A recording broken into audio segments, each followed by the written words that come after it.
preference assessment is a tool to figure out what a learner's favorite toy or item is and what a learner may be motivated to work for. There are several types of preference assessment. The first type of preference assessment is a free operant. This type of assessment entails bringing a learner into a room or area that has plenty of different toys or stimuli. In this assessment, your job as the assessor is to observe what the learner gravitates to and record how much time is spent with each stimulus.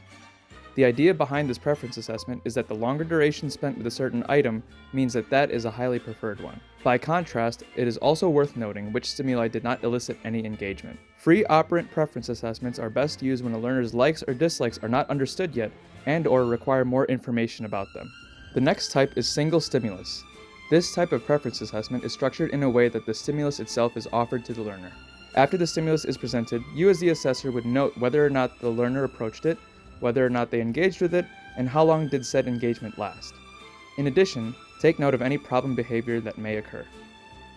This type of preference assessment is best used in a situation where the learner has some known variety of likes and dislikes, however it is hard for them to choose. Another type of preference assessment is called paired choice. This is also known as the forced choice method. Each trial is a presentation of two stimuli and recording which stimulus was chosen of those two.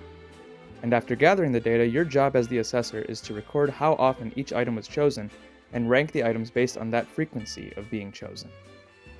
So like the single stimulus assessment, this is best used where the learner has some known variety of likes and dislikes, but this time, if the learner has the ability to choose, offer them that choice.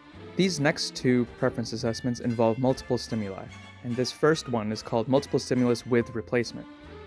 In this assessment, up to 8 different stimuli are presented at one time, and the learner will choose one item and all other items that were not chosen will be put back for the next trial. Give the learner about 30 seconds to engage with that item and then it is put back into the array for the next trial. For each trial, the assessor will document the item chosen. At the end of all of the trials, this will create a hierarchy depending on the amount of times the items were chosen. This type of preference assessment is best used if we have an idea of a learner's likes and dislikes, and if the learner is able to make a choice between two items. However, they engage in problem behavior when preferred items are removed. This next one is called multiple stimulus without replacement. This means that 7 items are presented at one time and the learner will choose one item, and then after they choose that item, it's taken out of the array and then the array shrinks. The assessor will take data on which item was chosen on the corresponding trial and where it was placed in that array. This will create a hierarchy. The first item selected suggests that the item is the most highly preferred. This type of preference assessment is best used when we have an idea of the learner's likes and dislikes, they're able to make a choice between 2 or more items, and they do not emit problem behavior when preferred items are removed. And it's the fastest method of them all.